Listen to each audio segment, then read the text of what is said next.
పిడుగులు పడే సమయంలో అర్జున ఫల్గుణ అని ఎందుకు అంటారో తెలుసుకుందాం. వర్షం వచ్చి ఉరుములు మెరుపులు పిడుగులు పడే సమయంలో మనకు కలిగే భయం తీరడానికి అర్జునుడికి ఉన్న 10 పేర్లు పెద్దలు చదువుకోమంటారు. వీటి వెనుక భారత కథ ఇది. విరాట నగరంలో పాండవుల అజ్ఞాతవాసం పూర్తి కాబోతున్న సమయం అది. ఉత్తర గోగ్రహణం సందర్భం. ఆయుధాల కోసం ఉత్తర కుమారుడితో కలిసి బృహన్నల అంటే అర్జునుడు బృహన్నల వేషంలో ఉన్నాడు కదా, సెమి వృక్షం దగ్గరకు వస్తాడు. కౌరవుల్ని ఎదుర్కోవడానికి ఉత్తర కుమారుడు భయపడుతుంటే తన 10 పేర్లు చెప్పి అతని భయం పోగొట్టి విశ్వాసాన్ని కలిగిస్తాడు. ఆ 10 పేర్లు ఏమిటి అంటే అర్జున, ఫల్గుణ, పార్థ, కిరీటి, పార్థ కిరీటి కలిపి అన్నాడు. శ్వేతవాహన, భీభత్సు, విజయో, కృష్ణ, సవ్యసాచి, ధనంజయ. ఇవి ఆ 10 పేర్లు. ఈ నామాలకు అర్థాలు కూడా మనం తెలుసుకుందాం. అర్జునుడు అంటే తెల్లని వాడు గనక అర్జునుడు అనే పేరు వచ్చింది. ఫల్గుణుడు అంటే ఫల్గుణ నక్షత్రంలో మాసంలో పుట్టినవాడు అని కనుక ఫల్గుణుడు అంటే ఫల్గుణ నక్షత్రంలో పుట్టాడు, ఫల్గుణ మాసంలో పుట్టాడు, అందుకని ఫల్గుణుడు అన్నారు.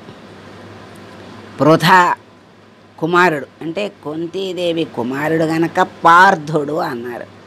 యుద్ధంలో అతనికి కిరీటము అంటే కీర్తి బాగా ప్రకాశించింది గనక ఆయన్ని కిరీటి అన్నారు. తెల్లని గుర్రాలు పూంచిన రథం కలవాడు గనక శ్వేతవాహనుడు అన్నారు. అతను యుద్ధం చేసే రీతిని బట్టి భయంకరంగా చేస్తాడు గనక భీభత్సుడు అన్నారు. ఎప్పుడు విజయం అతన్నే వరిస్తుంది గనక ఆయన్ని విజయుడు అన్నారు. మిక్కిలి ఆకర్షణీయమైన వాడని తండ్రి పెట్టిన పేరు ఏమిటి అంటే కృష్ణుడు. మరి ఆయన కుడి చేత్తోనే కాదు ఎడమ చేత్తో కూడా ధనస్సును వేయగలడు గనక సవ్యసాచి అంటారు. అంటే కుడి ఎడమల యుద్ధం చేయగలిగేవాడు. ధనం మీద మోజు లేదు గనక ధనంజయుడు అంటే ధనాన్ని జయించిన వాడు గనక ధనం మీద మోజు లేదు కనుక ధనంజయుడు అన్నారు.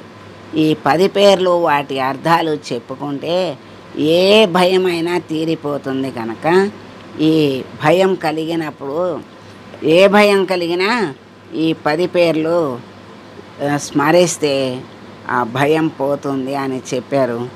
ఆ 10 పేర్లని అర్థాలని పేర్లు చెప్పారు, అర్థాలు చెప్పారు.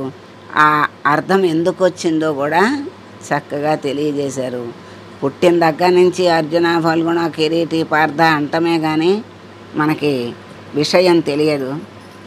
అందుకని ఈ విషయాన్ని ఈ రోజుకి మనం చివరి దశలో మనం ఈ అర్థం తెలుసుకున్నాం. ఎందుకంటే చిన్నప్పటి నుంచి అనటమే కానీ అర్థం తెలియదు. ఆ 10 పేర్లు ఇంకొకసారి మనం స్మరణ చేసుకుందాం. అర్జున, ఫల్గుణ, పార్థ, కిరీటి, శ్వేతవాహన, భీభత్సు, విజయో, కృష్ణ, సవ్యసాచి, ధనంజయ అని ఈ పేర్లని తలుచుకోండి.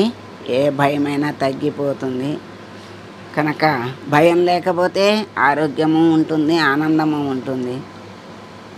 చక్కగా విజయుడైన ఆ అర్జునుడి పేర్లు అన్నీ మనం తెలుసుకున్నాం, అర్థాలు తెలుసుకున్నాం.